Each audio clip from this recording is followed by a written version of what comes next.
ወደ ጦርነት እየወሰዱ ነው ሲሉ የጠቅላይ ሚኒስትሩ አማካሪ ጌታቸው ረዳ ገለጹ። እነዛ መድፎች ለመቼና የት ነው ያስቀመጣቸዋቸው ያሉት አቶ ጌታቸው የቀድሞ ጓዶቻቸውን ጠባጫሪ ሲሉም ወንጅሏል። ይህንን ያሉት አብይ አህመድን ለምን አታስታግሷቸውም እያልን ጠይቃለን ካሉ ከሳምንታት በኋላ ነው። ስለሚፈጸሙ ፖለቲካዊና ኢኮኖሚያዊ ጉዳዮች አዳዲስ ትኩስ መረጃዎች ለህዝብ ይፋ የሚደረግበት ዩቲዩብ ቻናል ነው። አሁኑኑ የሰብስክራይብ የደወል ምልክቷን በመጫን ቤተሰብ እንድትሆኑ ጋብዛለሁ። ወደ መረጃዎች ላቅና። ጦርነት እየወሰዱ ነው ሲሉ የጠቅላይ ሚኒስትሩ አማካሪ ጌታቸው ረዳ ገለጹ። እነዛን መድፎች ለመቼና የት ነው ያስቀመጣቸዋቸው ያሉት አቶ ጌታቸው ረዳ የቀድሞ ጓዶቻቸውን ጠባጫሪ ሲሉም ከሷል። ይህንን ያሉት አብይ አህመድን ለምን አታስታግሳቸውም እያለን ጠይቀዋለን ካሉ ከሳምንታት በኋላ ነው።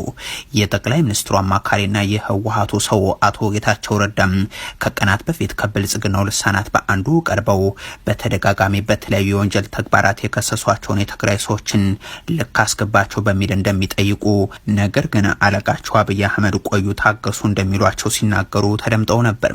ምትናደድ በሰዓት ያለ ፌደራል የሆነ ነገር ተንቀሳቅሶ ለምን ልክ ያስገባቸው ነው የምትል ኖ I have conversations with the prime minister አትቸኩሉ።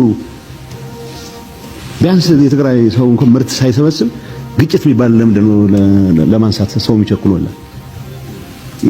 ሊትራሊ የሌለ ልሰጠው አልችልም። ከሰሞኑ እንደ ጸለምቲ ባሉ የአማራና የትግራይ ክልሎች በሚዋሰኑባቸው አካባቢዎች ግጭቶች መመዝገባቸው ሲገለጽ ሰንብቷል። ምንም እንኳን የኢትዮጵያ አየር መንገድም ይሁን ሌሎች ተቋማት በይፋ ማረጋገጫ ባይሰጡበትም ወደ ክልሉ የሚደረጉ የአውሮፕላን በረራዎች ጋር በተያያዘ ክልከላዎች እየተጣሩ ስለመሆኑ ግን መረጃዎች ያሳያሉ። በትግራይ ክልል ተራራ ይዘን ሳይሆን በአየር ኃይልን ጨርሳቸዋለን የሚል ዛቻን በፓርላማ ጭምር ሲያሰማ የከረመው የአራት ኪሎ አገዛዝም ይሁን ከሰሞኑ ወታደራዊ እንቅስቃሴዎች የተስተዋሉበት የብልጽግና አስተዳደር እንዲሁም ከትግራይ በኩል የተሰጠ ማስተባበያ የሚሆን ማረጋገጫም የለም። እንዲያም ሆኖ ከብልጽግናዎች ማመንት መካከል አንዱ የሆኑት ጌታቸው ረዳ ግን ሰሞነኛውን የቀጠናው ሁኔታ ተከትሎ እንደሆነ በሚገመት ሁኔታ ማሳሰቢያ የሚመስል መልእክታቸውን አስተላልፏል።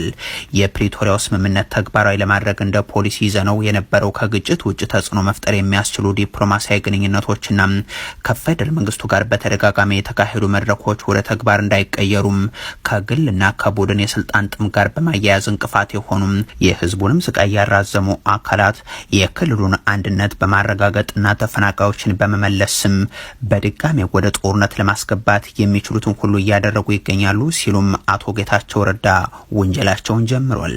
የቀድሞ የትግራይ አጋሮቻቸውን ሁሉንም አይነት እድሎችን አጥፍታችሁ የትግራይን አቅም በትናችሁ የሰላም በር የሚዘጋበትና ወደ ጦርነት የምንመለስበትን ሁኔታ አመቻችታችሁ በተፈናቃዮች ጥያቄ ስም አጃቢዎቻችሁን ለማስደሰት ስትሉ የጀመራችሁትን የትና መቼም እንዲሁም እንዴት እንደሚያልቅ ለመገመት የሚያስቸግር ነገር ግን ትግራይን የጦርነት አውድማ የሚያደርግ ትንኮሳ ልታቆሙ ይገባል ሲሉም ያስጠነቅቃሉ። ጌታቸው ረዳ ቀጥሎም አሁን የወጣቱን ህይወት እንደ ዋና የጦርነት መሳሪያ መጠቀም በመቀጠል እንደተለመደው በከባድ መሳሪያ አስቀድሞ ሽፋን በመስጠት የሚከፈለውን ዋጋ መቀነስ የሚለው የጦርነት ስልት ጠፍቷችሁ ነው ክላሽ ያዘ እግረኛን አስቀድማችሁ የምታስጨርሱት ወይም እነዛ መድፎችስ ለመቼና ለማን ሊሆናችሁ ነው አለው ለማለት ያክል መስዋዕትነትን የምታዘጋጁት የሚሉ ጥያቄዎችን አስከትሏል። መስዋዕትነትን ደጋግመው ያራከሱ የፖለቲካና የጦር መሪዎች ያሏቸውን በስም ያልጠቀሷቸውን አካላት ከጦርነት በታች ያለ ፍጥጫን ወደ ሙሉ ጦርነት ለመውሰድ ትርጉም አልባ እንቅስቃሴ ላይ ናቸው ብለው ራሳቸው የጫሩትን እሳት ራሳቸው ይሞቁት ሲሉም የብልጽግናው ሰው አንስቷል። የተጫረ የሚሉት እሳት የትና እንዴት የሚለውን ግን አላብራሩም። የአሁኑ የአብይ አህመድ አማካሪ እንዲህ ስለ እሳት ሲያወሩ የቀድሞ የአብይ አህመድ አማካሪ ገዱ አንዳርጋቸው ደግሞ በተለይም በትግራይና በአማራ ህዝቦች መካከል ያለውን ሁነት በተመለከተም እንዲህ በሚል መግለጻቸውን መዘገባችን ይታወሳል። በተለይ በትግራይና በአማራ መካከል ዘላለማዊ ጠላትነት እንዲኖር ይፈልጋል። በስልጣን ለመቀጠል አስተማማኝ መንገድ ይከፍትልኛል ብሎ የሚያምነው የህዝቦች አለመተባበርን ስለሆነ በህዝቦች መካከል ትብብር እንዳይኖር፣ መቀራረብ እንዳይኖር፣ በጋራ ጉዳዮች ላይ በጋራ እንዳይነሱ የማድረግ ሁኔታ ስለሆነ እዚህ ላይ የአማራ ታጋዮች በጥንቃቄ መመልከት አለባቸው። ወደ ሸዋ ስናመራ በዛሬው ዕለት ጥር 22 2018 ዓ.ም የብልጽግና ሰራዊት ያለ የሌለ የአየር ወለድ ሰራዊቱን ከሰላ ድንጋይ ከተማና ከጣርማበር ወረዳ በማሰባሰብ የፋኖን ኃይል የማፈን ምናባዊ ዓላማ አንግቦ ወደ ሳሲትና አይሶፌ ቀጠናዎች በማቀናት ላይ እያለ መረጃው ቀድሞ የደረሰው የአማራ ፋኖ ብሔራዊ ንቅናቄ ወይም አፋብን ሸዋ ጠቅላይ ግዛት እዝ አፄ አምደ ጽዮን ኮር አካል የሆነው ራምቦ ክፍለ ጦር ልዩ ስሙ አጃና ሚካኤል መገንጠያ ላይ በጣለው የደፈጣ ጥቃት ከ19 በላይ የሚሆኑት የብልጽግና ሰራዊት እስከ ወዲያኛው ሲሸኙ በርካቶችን ቁስለኛ በማድረግ ከፍተኛ ኪሳራ ሲያደርስበት በደፈጣ ጥቃት የጀመረው ወደ ጨበጣ ውጊያ ተቀይሮ አድማሱን በማስፋት ክፍለ ጦሩ ታላቅ ድል ተጎናጽፏል። በፋኖ ኃይሎች ደፈጣ ላይ የወደቀው የአየር ወለድ ክፍለ ጦር አባላቱ በጉዞ ላይ እያሉ በተፈጸመበት የቦምብ ጥቃትና እንደ እሳት በዘነበበት የጥይት አሩር በርካቶች ሲገደሉ ቀሪው የሰላ ድንጋይ ሆስፒታልን እያጨናነቀ ሲሆን በመኪናው ተጭኖ ወደ ሰላ ድንጋይ የተወሰደው የሰራዊቱ አስክሬን መቀበሪያ በከተማው በስተምስራቅ አቅጣጫ በግሬደር እየተቆፈረ የቀብር ጉድጓድ እየተዘጋጀ ይገኛል ተብሏል።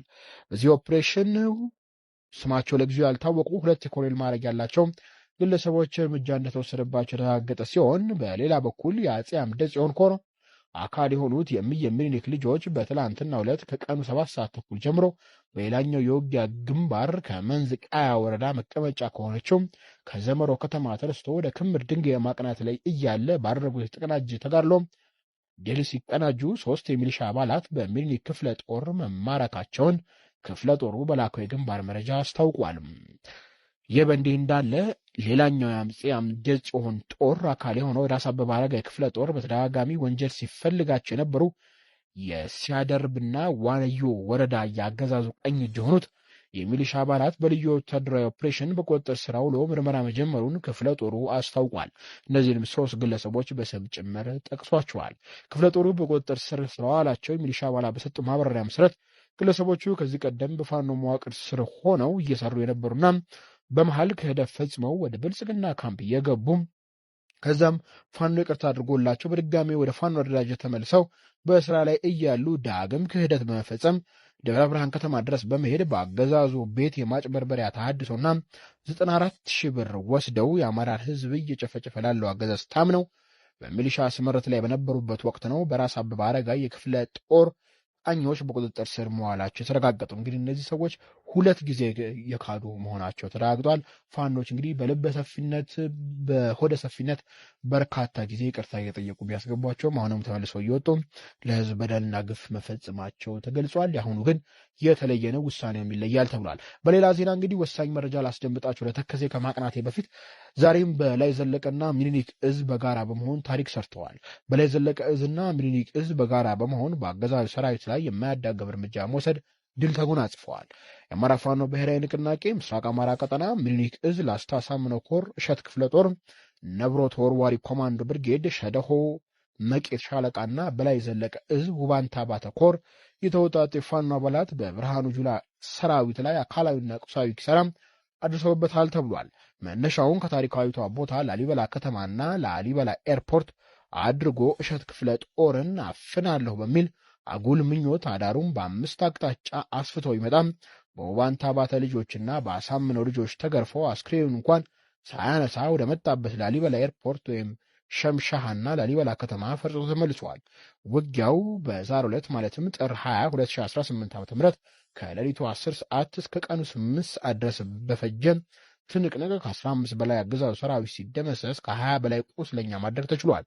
በመጨረሻም አንድነታችን ኃይል ነው፣ ከአሁን በኋላ አማራ አንድ ድርጅት ፈጥረናል፣ በጎጣጠር ሳንካለል ስንፈልግ ሸዋ፣ ስንፈልግ ጎጃም፣ ጎንደር፣ ወሎ ማንኛውም ቦታ ተወርውረን የብልጽግናን ሰራዊት አከርካሪውን እንሰብረዋለን ሲሉ የሚኒሊክ እዝ ምክትል ወታደራዊ አዛዥና የላስታ ሳምነው ኮር ሰብሳቢ አርበኛ ወንድሙ ማሩና የበላይ ዘለቀ እዝ ውባንታ ባተ ኮር አዛዥ የሆኑት አርበኛ መኑ ዓለም አንተ በጋራ መልእክት አስተላልፈዋል።